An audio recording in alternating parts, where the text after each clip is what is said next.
आज का हमारा टॉपिक है विषमता, स्क्वीनेस।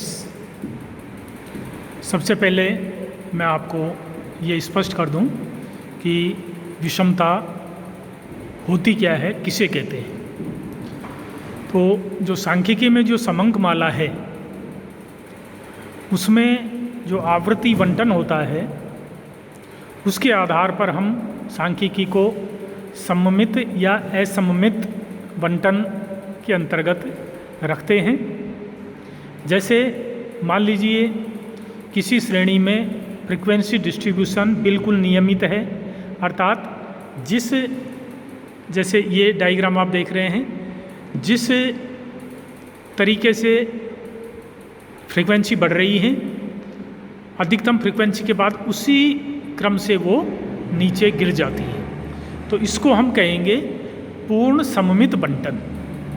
और पूर्ण सममित बंटन में किसी प्रकार की विषमता नहीं होती, अर्थात हम ये कहेंगे किसी समंक माला में सममितता के अभाव को विषमता कहते हैं। अर्थात फ्रीक्वेंसी डिस्ट्रीब्यूशन अगर परफेक्ट नॉर्मल नहीं है तो हम ये कहेंगे कि उस श्रेणी में विषमता है।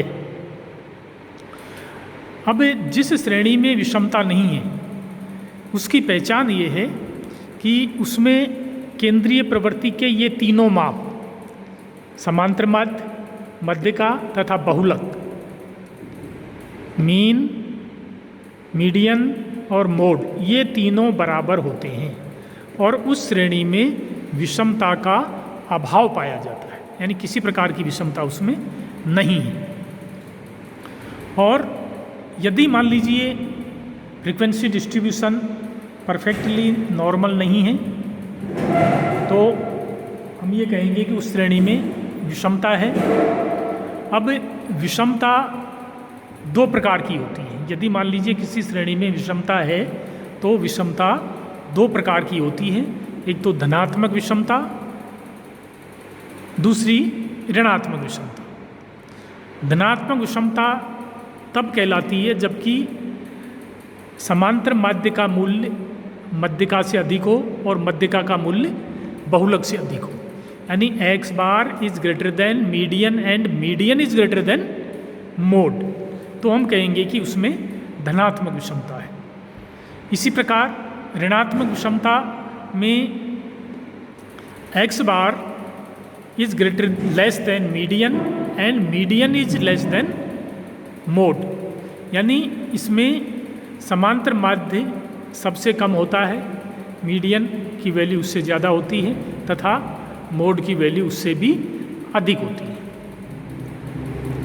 तो इस विषमता के इस डिस्ट्रीब्यूशन को हम इन चित्रों के माध्यम से आसानी से समझ सकते हैं।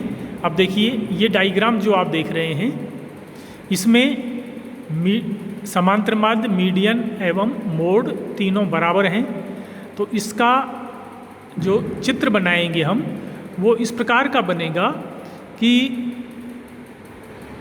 जैसे आवृत्तियाँ यहाँ से बढ़ना शुरू हुई है, लगभग बीच में सर्वाधिक है, फिर उसी क्रम से घट जाती है ना। चित्र बनाने में थोड़ा सा ये डिस्टरबेंस हो सकता है, लेकिन इसका मतलब ये है कि जिस दर से आवृत्तियाँ बढ़ती है अधिकतम आवृत्ति लगभग बीच में होती है और उसी दर से फिर वो कम हो जाती है आवृत्तियाँ।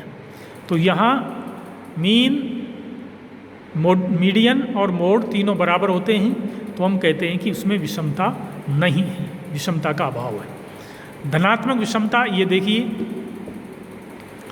पहले ये वैल्यूज़ तेज़ी से बढ़ती हैं, गिरती हैं तो घटते हुए क्रम में गिरती हैं, यानी इसका आकार इस प्रकार का होगा, तो इसको हम धनात्मक विषमता कहते हैं। ऋणात्मक विषमता यानी बढ़ती है तो थोड़ा धीमे गति से बढ़ती है, अधिकतम के बाद एकदम तेज गति से ये गिर जाती है, तो इस प्रकार का इसका चित्र बनता है, तो ये ऋणात्मक विषमता कहते हैं।